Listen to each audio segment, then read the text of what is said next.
Saudi अरब की जानिब से कुछ इम्पोर्टेंट अपडेट्स जो हैं कुछ कंट्रीज़ के लिए अनाउंस की गई हैं। वीज़ा से related, visit visa, business visa, family visa और बहुत से हैवी जुर्माने और पनिशमेंट्स जो हैं वो भी अनाउंस की गई हैं ओवर स्टे के हवाले से। तो आज सऊदी अरब ने जो न्यू पॉलिसीज़ इंट्रोड्यूस की हैं वीज़ा के हवाले से कि वीज़ा आपने अप्लाई करना है तो आपको किन किन चेक लिस्ट और किन किन जो स्टेप्स हैं उनको लेना ज़रूरी है, और इसके साथ क्या क्या जुर्माने हो सकते हैं, क्या क्या पनिशमेंट्स हो सकती हैं अगर आपका ओवरस्टे होता है।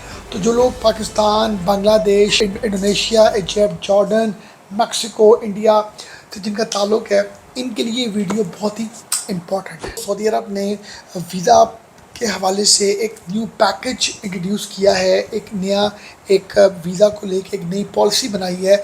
जो लोग भी सऊदी ट्रैवल करना चाहते हैं ई टूरिस्ट वीज़ा पर और उनके पास जो है या बिज़नेस वीज़ा या विज़िट वीज़े के हवाले से, तो उनके लिए अब ये कंपलसरी कर दिया गया है कि उनके पास ई टूरिस्ट वीज़ा जो है और इसके साथ अगर है वो अप्लाई करते हैं तो उनके पास return flight means return ticket का होना ज़रूरी है, होटल बुकिंग का होना ज़रूरी है, ट्रैवल हेल्थ इंश्योरेंस का होना ज़रूरी है, और किसी भी हवाले से अगर आपका ओवर स्टे होता है तो 50,000 रियाल का जुर्माना फ़ाइन आपको देना पड़ेगा और साथ आपको जेल भी हो सकती है और आपको डिपोर्ट भी किया जाएगा।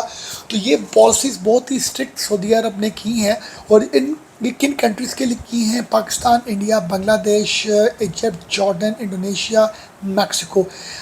अब ज़रूरी क्या बात है कि अगर हम पैकेज की बात करें तो ये पैकेज हर उस टूरिस्ट वीज़ा को, उम्रा वीज़ा को जो इन कैटेगरीज़ में जा रहा है उसके लिए अब एक पैकेज बाय करना ज़रूरी हो चुका है। वो पैकेज के उसके पास डॉक्यूमेंट्स होने ज़रूरी हैं, जिसमें अगर हम बात करते हैं पर जो पर्सन है जो है वो मिनिमम उसको जो पैकेज कॉस्ट बनती है वो तकरीबन कोई 4,000 रियाल बनती है। और इसी तरह अगर हम बात करें वीज़ा फ़ी के हवाले से, हेल्थ इंश्योरेंस के हवाले से, ये अराउंड 402 सऊदी रियाल बनती है। अब इसमें जो बेसिकली जो 4,000 मैंने आपको रियाल एक्सपेंस बताई, एक्सपेंस किस चीज़ में हो आपको करना पड़ेगा, आपको पैकेज बाय करना पड़ेगा। उसमें आपकी होटल बुकिंग अब कंपलसरी कर दी गई है।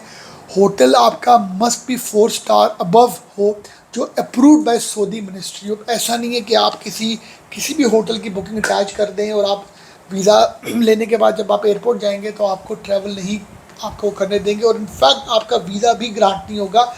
जो वेरीफाइड अप्रूव्ड होटल्स हैं सिर्फ उन्हीं की बुकिंग आपको करवानी पड़ेगी, और आपके पास कंप्लीट जो है वो अपनी फ़्लाइट बुकिंग हो, और वो बुकिंग भी जो है वो कंपलसरी हो। ऐसा नहीं है कि आपने अपनी टिकट जो है वो लगा दी है कंपलसरी के जी आप जा रहे हैं। कंफर्म जो टिकट होती है और वापसी की आपके पास टिकट नहीं है, कच्ची टिकट या जिसको फर्जी टिकट बोलते हैं, जिसको टेम्प्रेरी टिकट बोलते हैं, ऐसा नहीं। आपके पास कन्फर्म बुकिंग पेड वाली टिकट होनी चाहिए। 48 आवर्स डिपार्चर से पहले आपको अपने ये सारे काम करने हैं, और ये रूल अप्लाई होता है टूरिस्ट वीज़ा में, फैमिली वीज़ा में और उम्रा वीज़ा में। और इसी तरह अगर हम बात करते हैं आपसे बिज़नेस वीज़ा के हवाले से, तो उसमें भी कुछ चेंजिंग आई हैं कि अब आपको बिज़नेस वीज़ा के हवाले से 5 वर्किंग डेज़ का टाइम रिक्वायर किया जाएगा सऊदी की जानिब से। अब इसमें एक इम्पॉर्टेंट सऊदी अरब की तरफ से एक अपडेट क्या है कि अगर आपका स्टे ओवर स्टे होता है, आप अपने वीज़े की ड्यूरेशन से ज़्यादा स्टे करते हैं तो 50,000 रियाल आपको फ़ाइन होगा। उसके साथ आपको जेल भी हो सकती है और आपको डिपोर्ट भी किया जा सकता है। तो काइंडली आप जब कभी भी सऊदी ट्रैवल करें तो ओवर स्टे ना करें। और अब सऊदी जब भी आप इन 3 वीज़ा कैटेगरी में अप्लाई जाएंगे, होटल बुकिंग अप्रूव जो होगी, आपके पास जो है वो टिकट कंफर्म होनी चाहिए, और आपका इस पर अराउंड जो मैंने एक्सपेंस बताया तकरीबन कोई 4,000 रियाल तक का आता है। अब ये पैकेज आपको बाय करना ही करना है in any case. Thank you very much.